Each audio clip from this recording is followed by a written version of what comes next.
Shavua Tov, Moadim Simcha, nous reprenons l'étude du Daf Yomi, Daf Mem Gimel. Donc nous sommes arrivés à la fin de Daf Mem Bet Amud Bet sur un problème concernant la Tum'a. On s'est posé la question suivante: dans quel cas on pourrait faire en sorte qu'on soit chayav deux fois de l'interdiction de se rendre impur? Donc on avait parlé du Nazir, qui dans la Mishnah qui avait été étudiée était un Nazir qui avait été en contact récurrent avec des morts, et à chaque fois on l'avait, donc dans le cas, la Mishnah nous avait dit que dans un premier cas, qui était le cas où simplement il passe sa journée à toucher des morts, il sera chayav une seule fois de s'être rendu impur, mais que s'il était mis en garde plusieurs fois, à chaque fois il transgressait l'interdiction.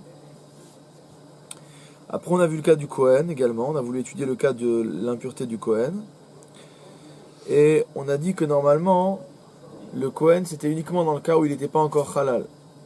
Mais que s'il était déjà halal, c'est-à-dire s'il était déjà rendu impur, il ne pouvait pas se rendre impur à nouveau. Donc il ne peut pas avoir une seconde interdiction. Alors on a fait plusieurs chilukim dans la Gemara, et à la fin de Daf Mem Bet Amud Bet, on parlait de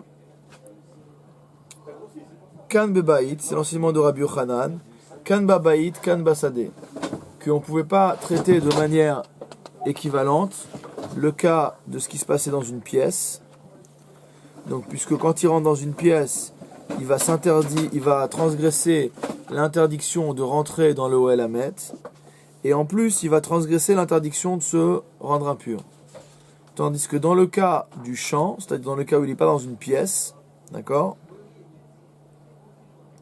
c'est si d'abord il touche un mort qui est à l'extérieur et après il rentre dans une pièce, alors les deux tum'ot sont décalés dans le temps, et donc quand il rentre dans la pièce du mort, il est déjà impur, et donc il n'y a plus rien à transgresser.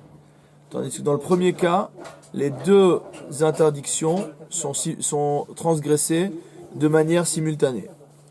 Bebait Nami, alors la Gemara, je tourne la page, je suis Daf Mem Gimel Amud Aleph, la Gemara nous dit Bebait Nami, dans la maison également, dans une pièce également, Kevan de Ael Yade, dès lors qu'il rentre la main dans la pièce, Ista'av, il est déjà impur.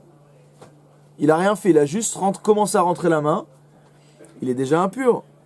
Kiayel Kule Haitamehu, Kiayel Kule Haitamehu, et il dit de la même manière, quand il va rentrer son corps en entier, il va également être impur. Donc il est déjà impur, et il rentre dans une pièce qui le rend impur, il n'y a rien qui change. Et là, Rabbi Elazar, c'est pourquoi Rabbi Elazar il va à l'encontre de ça, et il dit Tseref Yado Mishum Tum Aika, il dit quand il rentre la main dans la pièce, Mishum Tum Aika, certes il est impur, donc il a transgressé l'interdiction de se rendre impur.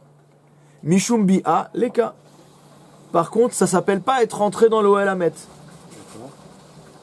Donc on a vu qu'il y avait un pasouk pour dire on a vu qu'il y avait un pasouk pour la Tum'a et un pasouk pour le fait de rentrer. Il y avait marqué Lo Yavo, d'accord? Donc si il a transgressé effectivement le fait de se rendre impur parce qu'il a rentré la main, il n'a pas pour autant transgressé l'interdiction de Biat Ohel Hamet. Ça non. Maintenant, Vetserev Gufo, Tum'a ou Bi'a, Bahade Hadade Ka'atu. Par contre, dans le cas où il rentre le corps en entier, alors la Tum'a et le fait de rentrer dans la pièce sont arrivés ensemble. Et dans ce cas-là, il va avoir transgressé deux fois. Parce qu'il n'est pas encore impur quand il rentre. Donc au moment où il rentre complètement dans la pièce, il se prend le chiyuv de se rendre impur et le chiyuv d'être rentré dans le Ohel Hamet. Alors la Gemara elle te dit quelque chose d'intéressant, elle te dit yefshar de loyal chotmo beresha venachet letum'a. Il dit attends, quand tu rentres dans une pièce, tu commences bien par rentrer un des membres de ton corps dans la pièce. Donc là il donne le cas du nez. D'accord? Le nez tu rentres la tête, forcément. Donc il dit dès qu'il arrive dans la pièce, la première chose qui va arriver, je sais pas parce que c'est des juifs, ils ont un grand nez, mais la première chose qui rentre dans la pièce, c'est le nez. Donc le nez rentre dans la pièce, il est tamé. Donc si le nez a rendu le corps tamé, après quand il va faire bi'at ohel, de toute manière, il est déjà impur. Donc, IFSHA de loyal chotmo beresha venachet le tum'a. Donc ça marche toujours pas.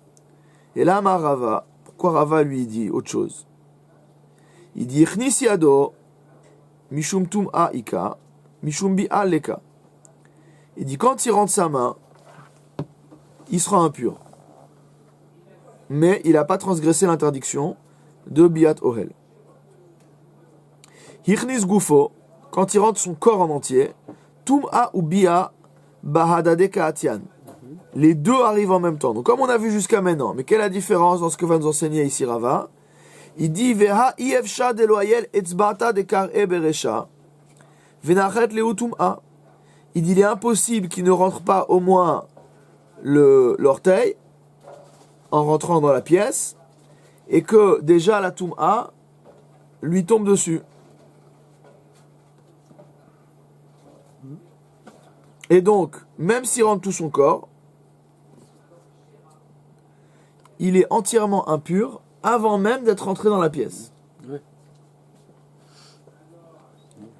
Donc on n'est toujours pas tranquille avec cette histoire-là. Dès qu'il rentre epsilon, de toute façon dans la pièce. Voilà. Il dit qu'en fait il met sa tête en arrière pour éviter que son nez rentre en premier. Voilà. Mais le pied, il y a forcément quelque chose qui rentre.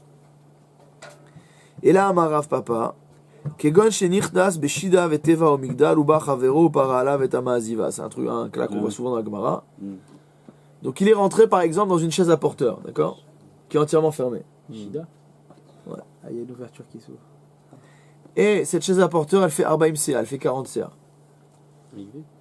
Si elle fait 40 CA, c'est pas beaucoup 40 CA, c'est un mètre cube, c'est un mètre cube. C'est la dimension d'un migvé. C'est la dimension d'un migvé, ouais. Donc si ça fait 40 CA, c'est étanche à la Toum'a, d'accord. Ah. Donc s'il rentre comme ça dans la pièce, donc il rentre dans une chaise à porteur, dans la pièce. Okay. Donc jusqu'à maintenant, il est rentré entièrement. Son corps est rentré, mais il a une combinaison. C'est ça, ouais, c'est une effusion. Un purifuge. D'accord. Et à ce moment, qu'est-ce qui se passe? On ouvre la porte. Il y a un copain très sympa, Parala Vetamaziva, qui lui enlève le dessus de la caisse dans laquelle il se trouve. Des Tum'a ou Bi'a Bahade Hadade Ka'atian. Dans ce moment-là, la Tum'a et le fait d'être rentré techniquement dans la pièce arrivent en même temps. Donc on est arrivé à trouver un cas il prend les deux. Où les deux arrivent en même temps. Mais comment ça s'appelle Bia? Puisqu'il est déjà dedans. Mais le fait d'enlever le toit, qui change de reshoot, qui passait de l'un à l'autre. Voilà, ça l'ouvre sur le reshoot de la tente où il n'était pas encore. Ça casse l'étanchéité de sa chaise là. D'accord, donc c'est possible. Ouais, la chaise à porteur spéciale. Alors, on a une autre proposition qui est faite. Marabaravashi Ama. Il propose quoi? Kegon de Ayel Kshiugoses. Il rentre dans la pièce quand le type est en train d'agoniser. Ah. Donc il est rentré dans la pièce. Ok. Mais il n'y a pas de Issour encore. Unfak Nishmate Adeyatev. Et il rend l'âme alors qu'il se trouve déjà dans la pièce. Dans ce cas-là également, Tum'a ou Bi'a Ba'ade Adade Ka'atian. Parce qu'en fait, Bi'a, c'est pas le fait de rentrer dans la pièce, c'est le fait de se trouver techniquement dans la pièce. Donc la Tum'a et le fait de se trouver dans la pièce arrivent les deux en même temps. Tanoura Banan. Nos maîtres ont enseigné dans une braïta. Donc maintenant on va faire un petit zoom sur la Tum'a du Kohen. Nos maîtres ont enseigné dans une braïta. Le'echalo. À propos du terme le'echalo, qu'est-ce qu'il dit le pasouk? Lo itama ba'al be'amav le'echalo. Motamo le'echalo, ça veut dire pour le profaner. Qu'est-ce qu'on a appris de ça? Ad sha'a shi'amut. Jusqu'au moment où il meurt. Ça veut dire tant que la personne n'est pas morte, il n'y a pas de profanation.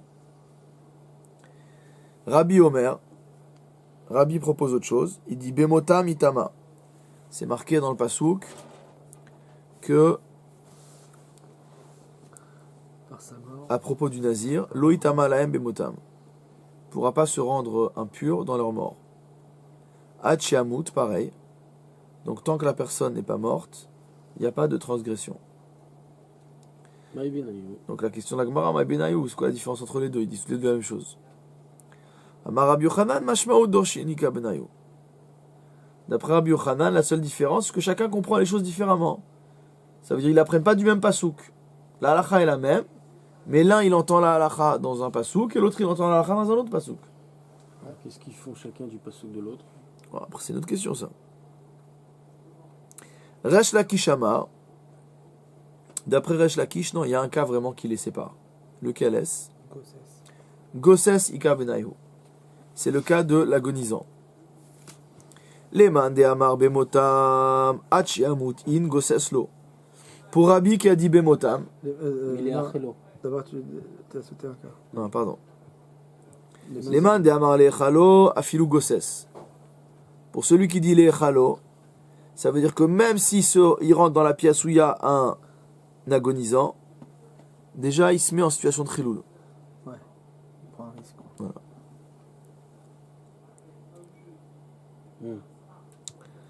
Les mains de Amar Bemotam, pour Rabbi qui dit que c'est, on apprend la halakha de Bemotam, donc quand ils sont morts, Hachiamut in Goseslo. Tant qu'ils sont vivants, non. D'accord? Tant qu'ils sont vivants, non. Donc même Gosses. Mais par contre, il sera impur uniquement à partir du moment où il est mort. Ah là, donc la question elle va se poser. Ulman de Amar Lechalo. Pour Chachamim qui disent Lechalo. Qu'est-ce qu'ils font de Bemotam? Haketiv Bemotam, c'est marqué Bemotam. Donc comment il peut te dire que même pour le Gosses, il est au vert, alors qu'il y a marqué Bemotam, ça va pas? Mibaele lich de Rabbi. On en a besoin pour, comme ce qu'a enseigné Rabbi. Détania. On a une braïta qui enseigne. Rabbi Omer. Rabbi, il nous dit quoi? Bemotam et nomitame. Il ne doit pas se rendre impur pour leur mort. Aval mitame bin gaatam ou vzivatam. Mais il peut se rendre impur par leur négaïm, par leur lésion, ou vzivatam, ou par leur écoulement. Donc il y a une dracha particulière qu'il apprend ici. C'est pas parce que il a l'interdiction de s'éloigner de l'impureté due à la mort qu'il a l'interdiction de s'éloigner de ces types d'impureté-là. Mais ça veut dire quoi? Ça veut dire que pour le nazir aussi, ça serait même un agonisant rendrait tamé? Finalement, ils disent motam, c'est à partir utilisé pour le nazir pour dire que justement c'était à partir de la mort qui était rendu tamé. Ouais. Et là, si tu dis que finalement Bémota c'est Bémota, mais... Là, on parle du Kohen a priori. On parle du Kohen. Bémotam et non métamé. Le Bémotam, il parle du Nazir. D'accord? Ouais, c'est Yechalelo. Voilà. Donc, comme dit le Mefaresh, Ulman de Mashmalet Bémotam, Ad Shiamut eno over belo itama, lo Kohen velo Nazir. Il dit que c'est le même din pour le Kohen et le Nazir. D'accord? Aval Begosses letlanba. Donc, celui qui pense que c'est Bémotam, il pensera comme nous on pense. Naturellement. Dire que quand si c'est un mort, c'est un mort. S'il est agonisant, il est vivant. Ouais. Hein, comme on sait qu'on peut rien faire pour un Gossès, on peut pas l'approcher, on peut rien faire. De peur de hâter on a peur de hâter sa mort. C'est un vivant à tous les égards. D'accord? Alors, Ulman de Amar Bemotam. Donc ça, on a dit que celui qui dit les Chalo, il va penser que Bemotam, bien que tu sois déjà impur par rapport à un Gossès, qu'est-ce que vient te rajouter le Bemotam? Le Bemotam, il vient te rajouter que dans le cas où c'est une situation de Ziva ou de Nega, alors là, tu peux te rendre impur. Alors maintenant, Ulman de Amar Bemotam. Maintenant, pour celui qui dit qu'on apprend de Bemotam l'interdiction de se rendre impur, et donc le Gossès, c'est bon. Hamibaele, les Aisvara, il a besoin de cette Svara là aussi. C'est-à-dire, comme l'explique le Mefaresh, Bemotam en metamin, aval metamin min gem uzvivatam. Oui. Alors comment on apprend que finalement non? Voilà. Imken lema kera bemot. En fait, la Torah aurait très bien pu dire bemot, c'est-à-dire dans la mort. Maï bemotam. Pourquoi on a rajouté une lettre dans leur mort? Shamat mine tarte. On apprend les deux. On apprend et que c'est uniquement quand il est mort et pas quand il est gossesse. Ouais. Et on apprend qu'on a le droit de se rendre impur pour la ziva ou la negia. Ou le nega. Pardon. Ok?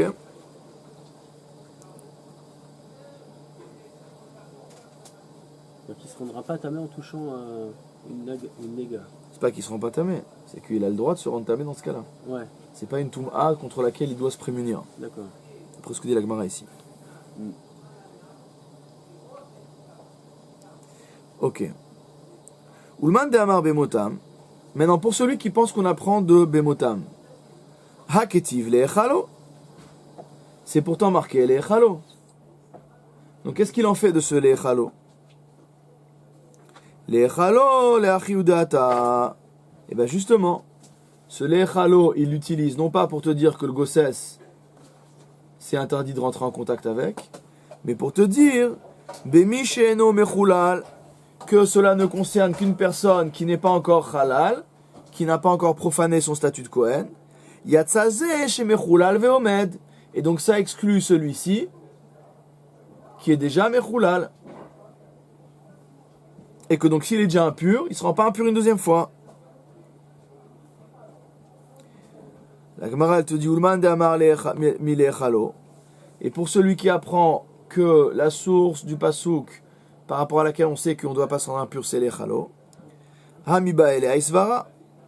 Il dit, il va avoir besoin également, par la svara, de dire que l'echalo, c'est également quelqu'un qui n'est pas encore impur. Alors la Gemara répond pareil. Imken le makra le achel. En fait, non, c'est que la Gemara, elle pouvait très bien dire le achel et pas l'echalo. Maï le echalo, pourquoi elle a rajouté un vav?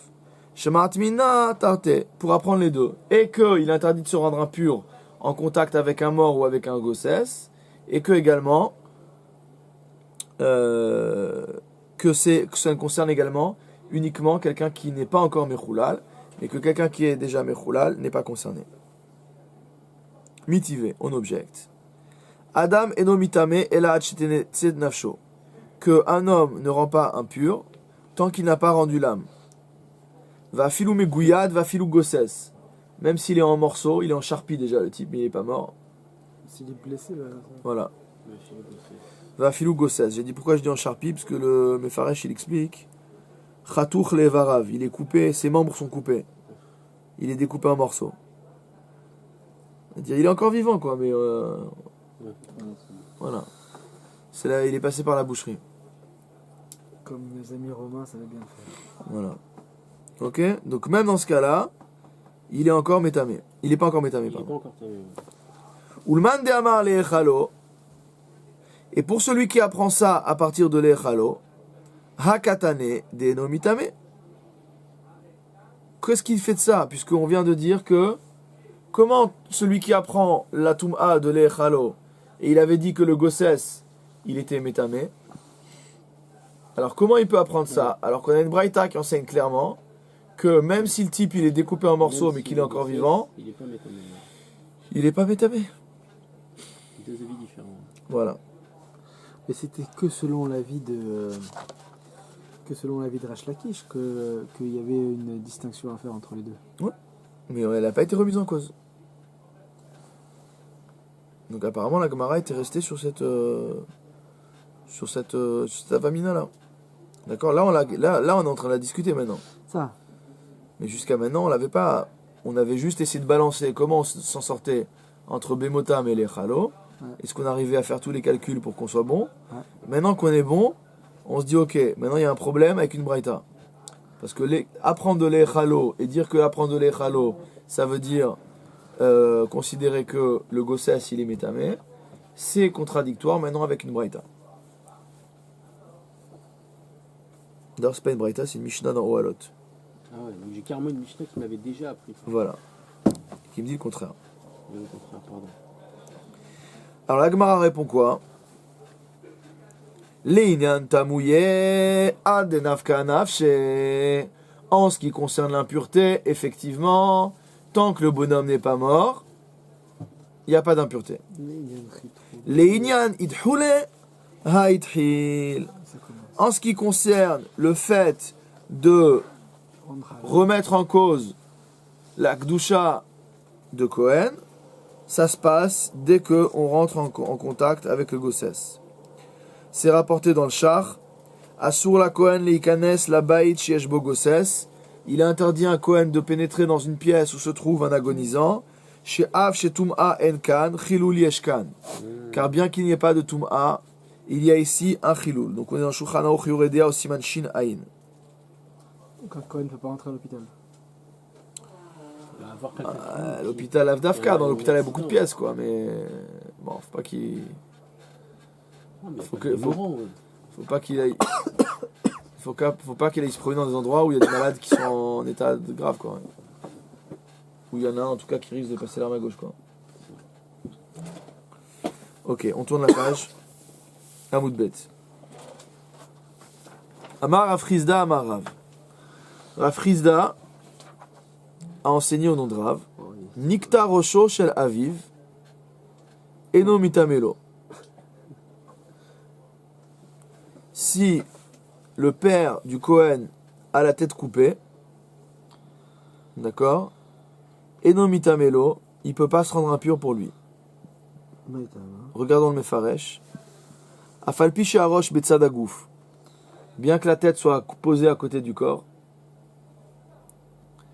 Ho'il ou Kuvar Nikta. Étant donné qu'elle a déjà été coupée. Eno Mitame. Elle ne rend pas impure. Pourquoi? De Amar Kera le Nefesh lo itama be'amav ki im lish'ero akarov elav le imo ul aviv. Donc c'est uniquement par rapport à son proche qu'il peut se rendre impur. Et on interprète Bisman chez Ushalem. C'est uniquement tant qu'il est entier. Shelonit paredou et varav zemizé, ses membres ne sont pas séparés l'un de l'autre. Velo Bisman chez Uchaser, et il ne faut pas non plus qu'il manque un morceau du corps. Kegon ze chez Nikta Rosho, comme celui-là, donc on a coupé la tête. Ok? Donc là, le, Il y a Ouais. pas- il y a- il- il y aura c'est pas même, halal. même un proche, le Cohen ne pourra pas se rentrer. Exactement. Maïtarma, donc là on va le voir, on l'a vu rapidement dans le Mefaresh, on va dans la chaîne de la Gemara. Maïtarma, pour quelle raison il ne doit pas se rendre impur pour lui? Amar Kera le Aviv. La Torah dit pour son père. Quand il dit pour son père, Bisman Shu Shalem, quand son père il est entier. Velo Bisman Shu Chaser, et pas quand il lui manque un morceau. Amar le Ravamnuna. Ravamnuna dit à Rav Chizda, Ela Meata, Ka'azel Befatkta de Arvot. Celui qui se balade à Patka de Arvot. Donc Patka, c'est, Rashi nous dit, une plaine, une vallée. De Arvot, chez Gannavim Velistim Isuin Sham. C'était un repère de bandits, d'accord? Donc celui qui se baladerait au Far West, d'accord? Ou Pasqua Ganave les Réchés. Il y a des bandits qui lui coupent la tête. Il y a un rapport entre la ravotte du là ou pas? Hein? Par rapport au fait de couper la tête des Haravot, qu'elles sont psoulotes quand on a la tête à couper, je sais pas. Je crois qu'il y en a un avis qui dit que c'est reste encore pas cher, je crois, non? Hein? Hachinami de la litamele. Mais t'as me reçu. Donc est-ce la même chose? Donc vous imaginez la scène. Donc un monsieur qui marche avec son père, c'est des Kohanim, d'accord? Il passe par un repère de bandits. Le père se fait décapiter. Maintenant la Torah nous a dit quoi? Que comme le père est en morceaux, le fils n'a pas l'autorisation de se rendre impur pour lui. Donc la question c'est qui va enterrer le père? L'homme est on a dit. Mettre Mizva. L'omitami, il n'a pas le droit de se rendre impur pour lui. Mais tant qu'il est chalem, il n'a pas le droit de se rendre tamé. Non. Il ne peut se... La Torah a dit que il peut se rendre impur uniquement pour ses proches. Ah, pour ça. Quand ils Les sont aviv ou entiers. l'imo. La vie du D'accord, mot, chalem. etc. Ok. Quand ils sont entiers. Donc il dit quand ils sont entiers. D'accord. Donc là maintenant il a le corps de son père à côté de lui mais qui en D'accord. quitte. D'accord? Ouais. Donc qu'est-ce qu'il fait? Mettre Mizva. Alors il lui a répondu, Amarlé, met mitzvah Kahamar. Tu dis quoi? Tu me parles d'un met mitzvah? Attends, le mec il est paumé au milieu de la vallée de la mort. Bien sûr. Il vient de se faire décapiter, son père vient de se faire décapiter. C'est un met mitzvah. Donc il n'y a plus de question le père, le frère, la sœur. C'est un met mitzvah, je l'enterre. Ouais. Alors dans ce cas-là, Hashta Yeshlomar Bacharine Mechayev Beaviv Lokol Sheken. Si déjà pour un met mitzvah qui m'est complètement étranger, moi Cohen, j'ai le droit de me rendre impur pour l'enterrer, alors a fortiori que pour mon père, j'ai le droit, même s'il est en deux morceaux. Ok? C'est pas très joyeux tout ça. Non. Vehai met mitzvahu. Il dit, attends. Pourquoi tu dis que c'est un met mitzvah? Ah, mais non, mais mitzvah, c'est s'il le rencontre en chemin de manière fortuite. C'est même pas ça l'histoire. Vehatania, nous avons pour toi une braïta qui enseigne. On avait vu ça déjà dans Megillah, je crois. Ouais, on l'a vu, c'est une de mettre C'est mitzvah. rapporté également dans Eruvin, dans Ivamot. Ezeu met mitzvah. Qu'est-ce qu'on appelle un met mitzvah? Kol she'enlo kovrin. C'est une personne qui n'a personne pour qui l'enterrer. C'est-à-dire, Kore ve'acherim oninoto, enze met mitzvah. S'il appelle et qu'on lui répond, Ça peut pas mettre mitzvah. ça s'appelle pas un met mitzvah. Or, Veha Itlebra, ce monsieur il a un fils.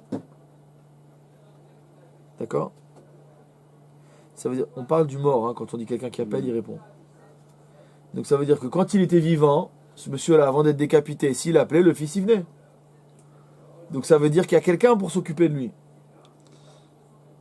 Donc on est dans un problème là. C'est qu'il ne peut pas avoir le statut de Met Mitzvah parce que il ne peut pas être enterré, et parce qu'il y a quelqu'un qui est là pour lui. Ouais. Mais le quelqu'un qui est là pour lui ne peut pas se rendre impur parce que son père est en deux morceaux. Non, mais D'accord, il peut pas se réfugier derrière les c'est- autres, ça met mitzvah. par contre, il peut recruter quelqu'un pour venir l'enterrer. Oui. C'est ça ce qu'on dit. Ça, oui. C'est ça qui dit qu'il n'est pas mettre mitzvah. Oui. C'est comme il a son fils qui peut lui-même, même si lui-même ne veut pas agir parce qu'ils ne sont pas décapités, il peut quand même, le fils, recruter quelqu'un Oui. et il a vu. Ouais. Non, mais ça, il peut toujours faire ça. Donc c'est pour ça que c'est pas mettre mitzvah. Comme le fils, il peut recruter Oui, quelqu'un. tout à fait. Lui, il peut pas aujourd'hui. Ouais. Il peut pas enterrer lui-même. Il va Ouais. appeler quelqu'un. Non, le problème, C'est c'est ça. qu'ils sont au milieu de la vallée de la mort là. Donc il aurait voulu le faire lui-même. Donc, en ça aurait se été plus pratique qu'il le fasse. En tant que met mitzvah, mais il peut pas. Alors la Gemara elle répond à ça. Kevan de kazel beocha akimishen lo kovrim dame. Il dit non, je suis désolé. Ouais. Du fait qu'ils sont paumés au milieu de nulle part, d'accord. Il peut pas appeler. Et il peut pas, il y a personne à qui appeler, d'accord. Donc c'est comme s'il était met mitzvah. Métivé, on objecte. Là, itama. Donc à marquer, donc c'est une objection par rapport à Rav Chizda, d'accord. Oui, le là, c'est quoi ça? C'est marqué dans la Torah. La itama. Oui, Pour oui, elle, oui. pour elle, il se rendra impur. D'accord. De qui on parle? La sœur du Cohen. Ouais. Ah, ouais, c'est ça. Ou l'achoto abetula keruva elav. Ashalo itale ish. La itama. Donc pour sa sœur vierge qui lui est proche et qui n'a pas connu d'homme, la itama, pour elle, il peut se rendre impur. C'est-à-dire pour une sœur qui est mariée, il ne peut pas se rendre impur. Ok? Ça veut dire quoi?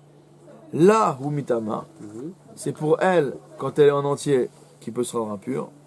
Veno mitame le varea, il ne peut pas se rendre impur pour ses membres. Les filles chez Eno mitame le ever minachai shel aviv. Pourquoi? Parce qu'il ne peut pas se rendre impur, les ever minachai, motamo, pour un membre vivant, shel aviv, de son père.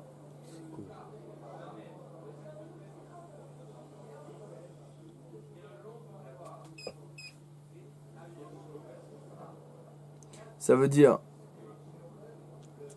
que si on lui coupe un membre de son vivant, Oui. il ne peut pas se rendre impur pour elle. De la même manière qu'il ne pourrait pas se rendre impur dans le cas où son père il serait coupé en deux. Même Comme si dit Toshfot. un morceau du père, quoi. C'est-à-dire, Kelomar, chez Av Be'aviv Akarov Yoter et Nouracha et les Tamot, les Ever Aviv. Dire déjà, même pour son père lui-même, il peut pas se rendre impur si c'est un morceau. Même si le père est vivant. Hein. Ouais. Ça. Quand ils ont coupé la main au père, il peut pas enlever la main du père. Exactement.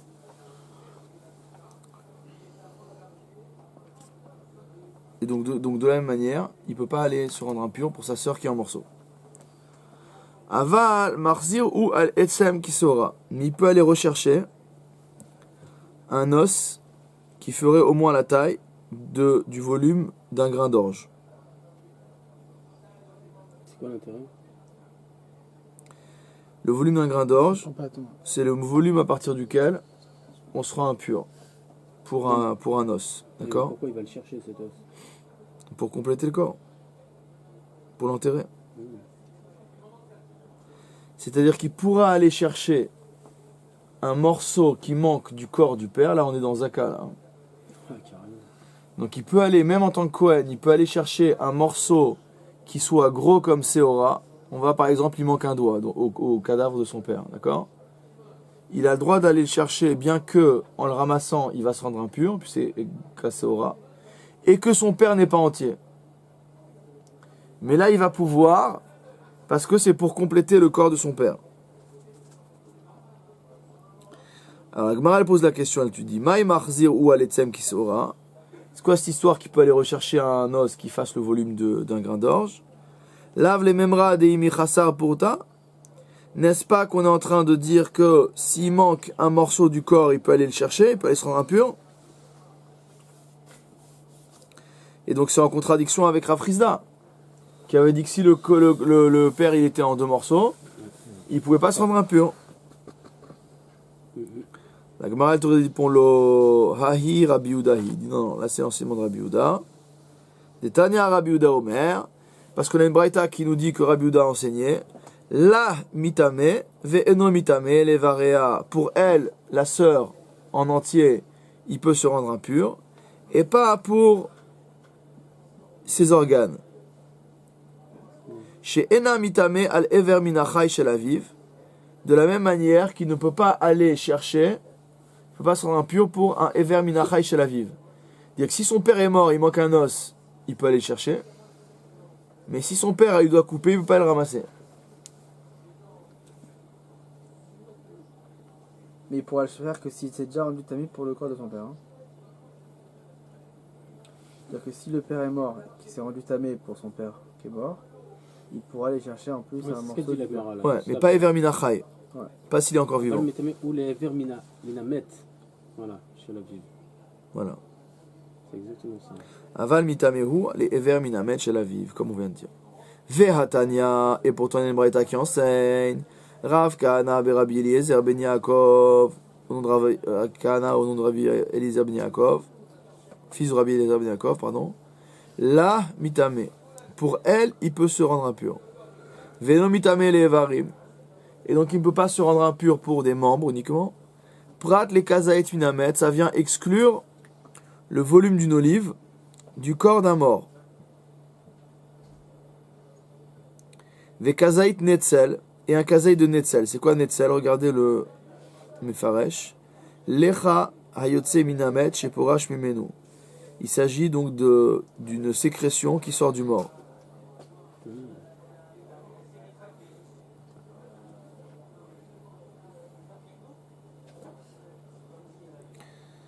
Des kazaït netzel, umlo tarva drakav, ou alors une cuillère remplie de corps en décomposition.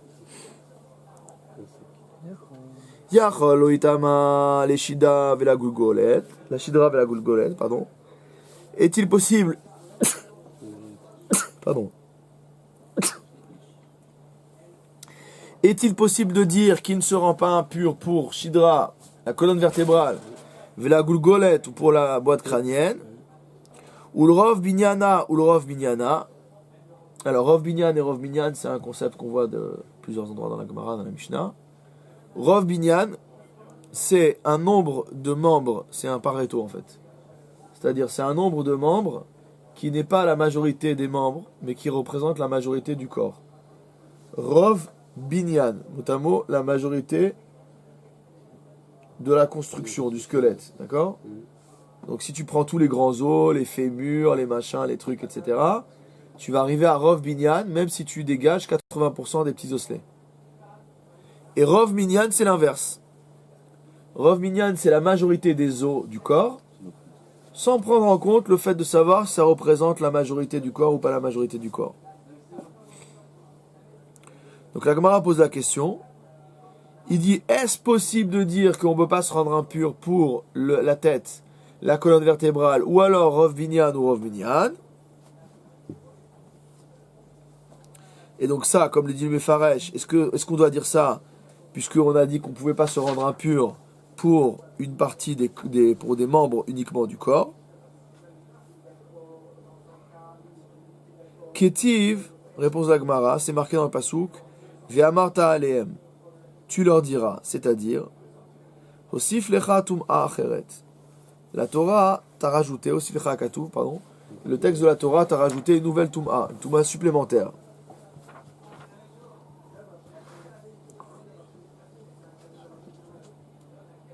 On va s'arrêter là.